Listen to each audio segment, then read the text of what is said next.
What's up, guys, and welcome back into Breaking Boards. In today's episode, we're going to break down the 11 game main slate over on DraftKings for week number 4. Glad to have you all here. We're going to go through my top 5 stacks for week number 4, and I'm going to give you a player by player breakdown on some of the guys I like, some of the guys I dislike headed into Sunday's contest. Glad you all could join me. If you get anything out of the content, drop a like on the video, subscribe to the channel. I do break down all NFL slates throughout the NFL season over on DraftKings, and then throughout the offseason, we're going to be doing best ball and redraft leagues as well. Again, glad to have you all here. Let's jump into the player-by-player breakdown for week number 4, 11-game main slate over on DraftKings. Looking at the Washington Commanders here first, I think we still do have a too cheaply priced Marcus Mariota here at $5,000. Although he's going to be without Terry McLaurin and going up against an Atlanta defense that is without A.J. Terrell for Sunday, don't mind getting to some single stacks of Mariota in this spot. If I were going to stack up Mariota, I would skip past the running back position. I would go straight to Deebo Samuel, Luke McCaffrey, or Jalen Lane with Noah Brown being out as well. And then even having John Bates? Having John Bates out here as well opens up the door for Zach Ertz. Not my preferred stack, but I would look to play some of these guys in 150 stacks. If I was going to build a 150 set, I would have a couple lineups of Mariota in there. Would not be my favorite stack of the week. If you do want to stack Mariota, again, you can stack with one or two of these guys alongside him. My preferred options would probably be Deebo Samuel and Zach Ertz. If you're going to run it back on the other side, you can look at guys like Bijan Robinson. You can look at Drake London.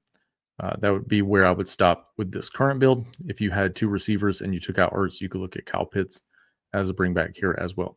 Again, not my favorite stack here for Washington, but I will have a couple of them in 150 sets. Taking a look over at the Atlanta side, and no core plays for me there for Washington. I think Deebo Samuel is your closest thing, and he's pretty much a flex consideration there. Taking a look at Atlanta side, we have Michael Penix, we have Bijan Robinson, we have Drake London, and we have Darnell Mooney, and then we have Kyle Pitts. We'll not look to get to a lot of Michael Penix in the spot. I don't think this game is going to be one of those games where it can turn into a shootout, given that we're missing so many people on the Washington side. Don't mind mixing in a couple of Michael Penix and 150 builds again. If I were going to stack up Penix, I would stack him with more than likely two of his pass catchers. He has no rushing upside, so I'd probably get to Bijan Robinson and Drake London, and then run it back on the other side with Ertz or Deebo Samuel. Again, not one of my preferred plays for Sunday's main slate. Next up here, we have the New Orleans Saints traveling to take on Buffalo. Not a lot to love here. I won't have any Spencer Rattler stacks. Don't mind getting some Alvin Kamara. He is a fringe core play for me this week. Buffalo has been torched on the ground and through the air by the running back position for the last couple of seasons. Although the workload for Kamara is a bit worrisome here in that, I mean, he's seen 21 attempts here in week 2 and then 18 in week 3. It's just, nothing's happening, right? 2.3 yards per carry on the ground. But Buffalo, again, has been diced on the ground. So I will try to get off the board a bit with Kamara. Don't mind mixing him in bringbacks, which we'll talk about here in a second for the Buffalo side. Also, don't mind getting to Olave or Shahid as well. I would max one of those guys per lineup. So I would have one of Kamara, Olave, or Shahid. I would set a group for that to make sure that I'm not getting to more than one of those guys. I love the target share here for Juwan Johnson to open the season. This is not the matchup I want to try to take advantage of here against Buffalo. As we look at the Buffalo side, obviously don't mind ever getting to some Josh Allen, but is this a point where New Orleans is going to push enough to get a Josh Allen ceiling? Buffalo being at home, they could just run it up on New Orleans, so I will mix and match some Josh Allen in large 150 sets. Don't mind getting to James Cook here as well, as I think this is a spot where he could eat on the ground. So I don't mind mixing him in as a fringe core play. We'll look to probably be under the field on these receivers, and I won't have them in lineups that does not have Josh Allen in the quarterback position. Dalton Kincaid, don't mind mixing him in as well, but not going to be a core play for me here in week number 4. Would consider the Bills defense a core play going up against a New Orleans team that's going to be on the road. As we take a look at the Cleveland game here against Detroit, I'm not going to have any Cleveland stacks. Flacco could go off, especially in the Dome in Detroit. So think a little bit more about it. I might have one or two in 150 sets, but it's not going to be a core play for me or one of my top 5 stacks. Quinshon Judkins has looked really good in his couple of games here with Cleveland. Don't mind mixing him in, but he's not going to be a core play for me at all. Jerry Jeudy and Tillman, don't mind mixing those guys in. Again, if Flacco is not my quarterback, I would have a max one player from Cleveland. And then Njoku and Fannin have looked great to start the season. Would mix those guys in as well. Prefer them in a bring back situation for the Detroit side.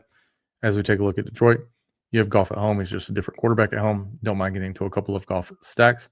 Dave Montgomery is not going to be in play for me. Cleveland has been extremely difficult to run against on the ground in 2025.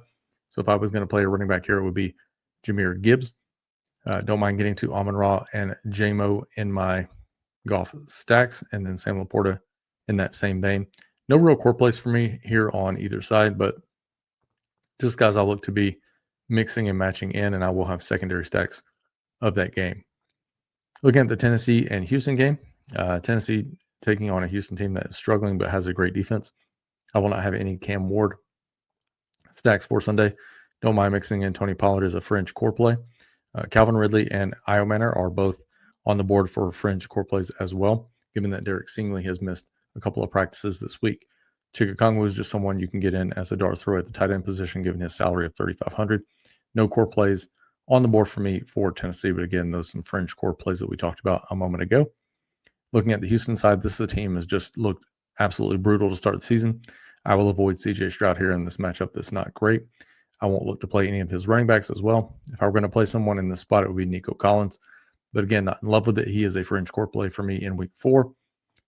Don't mind getting him in the lineups, and I don't want to get to anyone from the tight end position for the Houston Texans. We'll look to primarily do a secondary stack with these guys where I have Nico and then bring it back with Pollard or Ridley or Io Manor on the other side. Again, maxing out one player from Tennessee. Looking at Carolina and New England, Bryce Young, not terrible in the spot, but not someone I'm going to be over the field on. I don't mind getting to one or two of. If we find out that Chuba Hubbard is out, Rico Dowdle here at 4,500 is going to become more than likely a core play for us in week 4, given that he should see a significant snap share. Ted McMillan has missed some practices this week. Don't love anything here for Carolina in the pass catching arena. Same thing with the tight ends here. I just think it's a spot you're not going to want to look to get to unless Chuba just happens to be out and Rico Dowdle gets the start at 4,500. We'll look to have a couple of Drake May stacks. Going against Carolina team was terrible last year against quarterbacks, but it hasn't been bad because there hasn't been a situation where they've had to push anybody to score a ton of points this year, but this could be the first spot on the road against Drake May in this New England, against this New England team here. I don't mind getting to Travion or Ramondre. Ramondre's got to fix his fumbling problems. I would max out one of those guys, and neither one of those guys are going to be core plays for me. At the wide receiver position, again, no core plays here, but guys you can just mix and match in. If I were going to stack up, Drake May would more than likely be alongside Hunter Henry, who absolutely went ham last week. And then core play for me here at the defensive position would be the Patriots defense. Don't mind mixing them in, and I will be over the field on them. First up here for us in this Los Angeles versus the New York Giants is going to be my first top 5 stack of the week, and that's going to be Justin Herbert. I would look to stack Herbert alongside. I don't mind getting to Hampton. Hampton's going to be a core play for me this week. Also don't mind getting to McConkey, Quentin Johnson, or Keenan Allen. I would max 2 of those guys in alignment, even if I had Herbert at the QB position. And then I also think we can take a look at Oronde Gaston, who saw 9 targets last week as well. So I would mix and match Herbert with Amari and Hampton in the running back position if you'd like. McConkey, Johnston, or Allen, and then Gadsden. So I would go Herbert, and then 2 of these guys in the flex. And then you can run it back on the other side with some guys we'll talk about here in just a moment.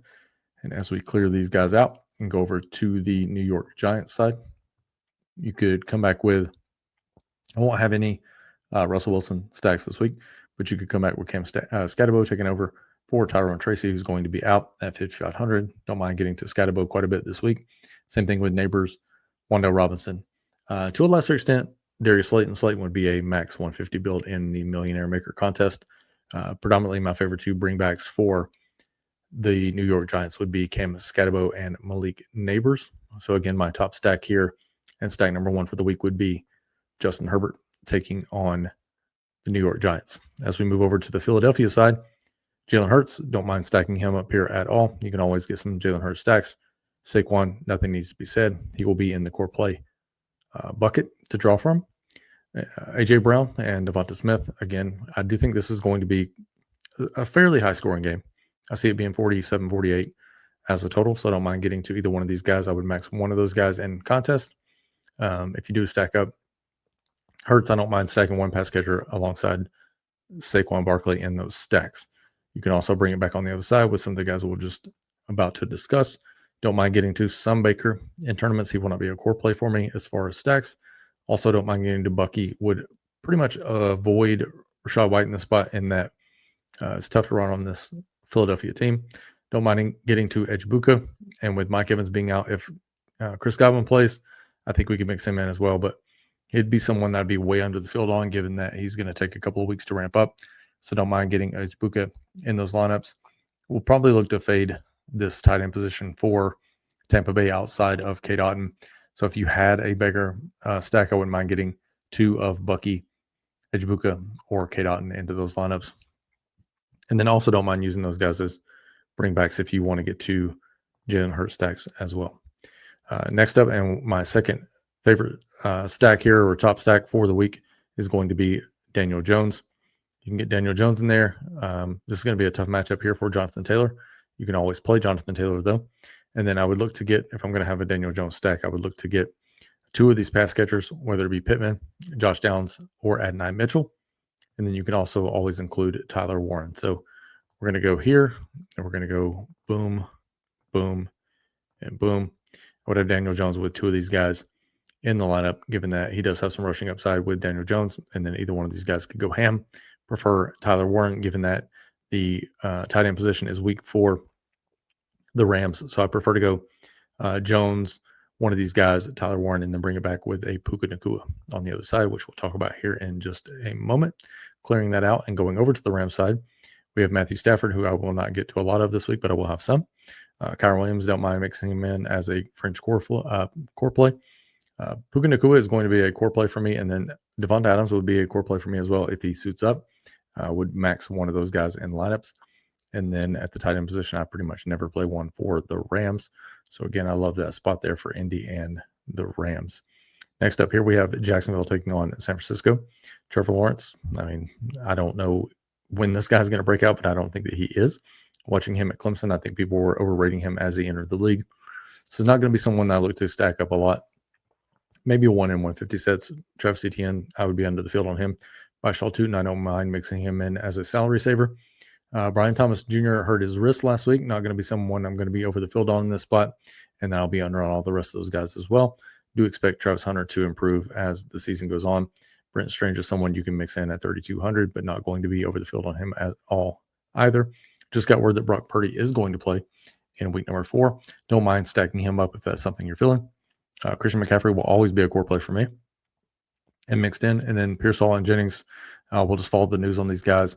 If you want to get a Purdy stack in there, I don't mind maxing out one of those guys along with Christian McCaffrey. So if you're going to stack Purdy, I would have Purdy, McCaffrey, and then one of those receivers that we just talked about. Next up, we have the Baltimore Ravens, and stack number 3 for me would be Lamar Jackson. Somewhat tough matchup here for Derrick Henry, so don't mind getting Derrick Henry in some lineups.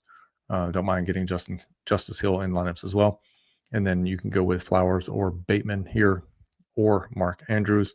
So if I were going to stack up Lamar, I don't mind doing a Lamar single stack or a double stack. You could get Henry or Hill. You could get Flowers, Bateman, and to a lesser extent Hopkins, or you could get Mark Andrews, one or two of those guys, depending on your flavor.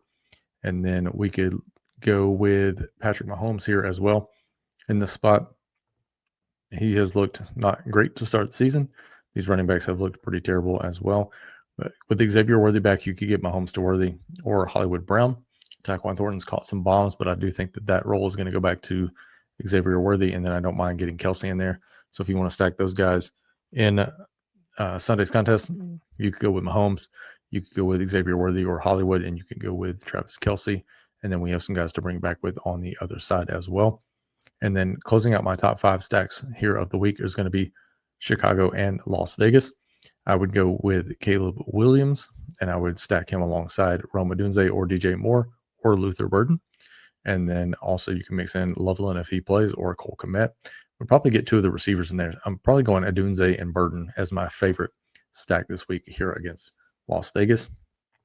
And then on the Las Vegas side, you have Geno Smith, you have Ashton Genty, you have Jacoby Myers, Trey Tucker, and Deontay Thornton. And then you have obviously the beast that is Brock Byers with Michael Mayer out this week. So that's going to be another top stack from me here as well, with Geno Smith, with Genty, with Brock Bowers, or Jacoby Myers. Those are the guys I don't mind mixing them in as well, but I would go Geno and 2 of these guys here in this spot. Again, just a condensed breakdown and a quick rundown for you guys for week number 4. Hopefully you got something out of the content. That's going to do it for this week's video. If you guys want to see more of a main slate breakdown and get more in-depth thoughts, leave me a comment down below. Let me know that you want me to go game by game, a little bit slower breaking this thing down for you. I just want to give you guys something condensed in case you have limited time as you head into the main slate, given that so many outlets are already covering the main slate as well. If you are interested in more thoughts from me on the main slate, please, again, let me know in the comments. Glad you all could join me for the main slate breakdown. Hope you guys take something down large on DraftKings this week, and we'll see you guys later.